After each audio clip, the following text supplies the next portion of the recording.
Well, we may be at Aqueduct, but that doesn't mean we don't have guaranteed late pick fours on Saturday, and we've got one this Saturday. $200,000 starts in race 6, 9-race card. The 8th race, the feature, is the Long Island. Starting out in the 6th race, we're on the turf going 1 mile, and you've got a couple entries in this race, and both of them have to be used, assuming all the horses running them. Now, I prefer the plain 2 Tetradrachma for trainer David Jacobson. Now, the other half of the entry in here, the 2 Beware's Danny, is certainly not without a chance in this race. The entry of Midnight Notes and Mr. Rosenthal, well, Mr. Rosenthal is the stronger half. That's the 1A, and would be on my tickets if he's the one that runs. I think the horse to beat, though, may be the 7 Bigger Picture for trainer Rudy Rodriguez. My main 2 in here would be the plain 2 Tetradrachma and the 7 Bigger Picture.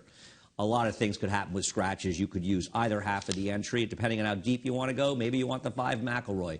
But it's 2, 7, and maybe a little bit of 1A if that horse runs for me in the 6th race. If you're not too confused already, let's turn the page to the 7th race. Now, the 7th race, a little bit more straightforward. You've got the 2 Uncle Si, a private purchase and trainer change to Bill Mott. Has to be used on your tickets. I think he'll be overbet, and I'm going to try to beat him, but I'll use him on the tickets.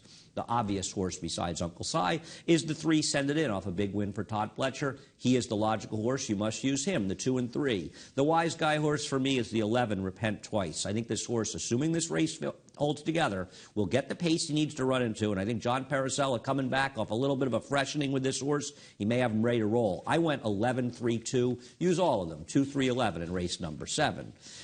The Long Island handicap might come down to which trainer you prefer, Chad Brown's 3 or Christophe Clement's 3. I prefer Chad Brown's horses in here. I prefer the 2 Rosalind and the 3 Danzicavallo. Danzicavallo likely the favorite, Rosalind the second choice. They look like the 2. I prefer them to the other Chad, Goldie Esponi. Besides the 2 and 3, the one I want to use is the 8, Mutatis Mutandis, second time in this country. Ran well to be 3rd in the Flower Bowl. Shouldn't have a problem with the distance. This horse has some talent. 2, 3, and 8 for me in the Long Island. Now, the last race, you've got a heavy favorite in the 1 Spooked Out. And at the end of the day, if the 1 Spooked Out runs back to his debut for trainer Todd Pletcher, he is going to win this race. Finished 2nd behind a horse that came back with a good 2nd in our national on opening day. He's tough, but he draws the rail, and we don't know if he'll be as good as he was in his first race. And with speed, he's got plenty of speed outside of him. You want some backups? I would say use the 2 Storm and Steven going back to the dirt. A little bit of a dubious horse for Christophe Clement, but he has a chance. My main backup, though, is the 8, A Fleet Alfredo for trainer Rick Violet, who ran spots last time